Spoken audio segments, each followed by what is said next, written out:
Matuto tayong magpatawad, hindi dahil kailangan, kundi dahil deserve ng puso natin ang kalayaan.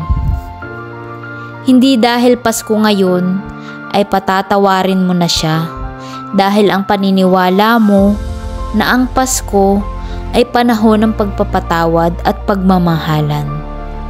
Hindi rin maganda na magpatawad ka nang hindi bukal sa puso mo, para lang masabi na napatawad mo na siya.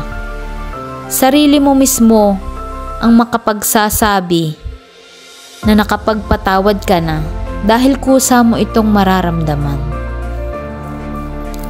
Huwag kang matakot o mahiya na magpatawad sa mga taong nakagawa ng kasalanan, dahil isa itong paraan para gumaan ang bigat ng iyong kalooban.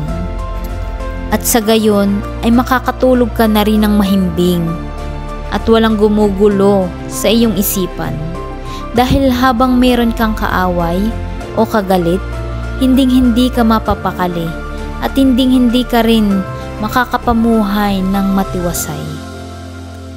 Kung makapagpapatawad ka, makakatulong ito sa iyong kalusugan at magiging mahinahon ka rin sa lahat ng bagay na nakapaligid sa iyo. Sabi nga, lahat ng tao ay nagkakamali at walang perpekto dito sa mundong ibabaw. Maaaring ikaw ay nagkakamali din, pero nagawa ka nilang patawarin. Kaya ikaw dapat marunong ka rin magpatawad. Isa pang kasabihan na ang lahat na nagmamataas ay ibababa, at ang lahat na nagpapakumbaba ay itataas ng Diyos. Walang mawawala sa iyo kung matututo kang magpatawad. Bagkus, pagpapalaan ka ng Panginoon. Siksik, liglig, at umaapaw.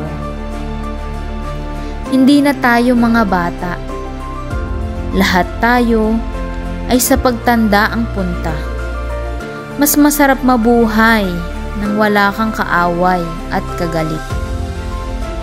Ang buhay natin ay hiram lamang, kaya't bago tayo mawala sa mundong ito, gumawa tayo ng magagandang bagay sa ating kapwa. At isa na doon, ang pagpapatawad.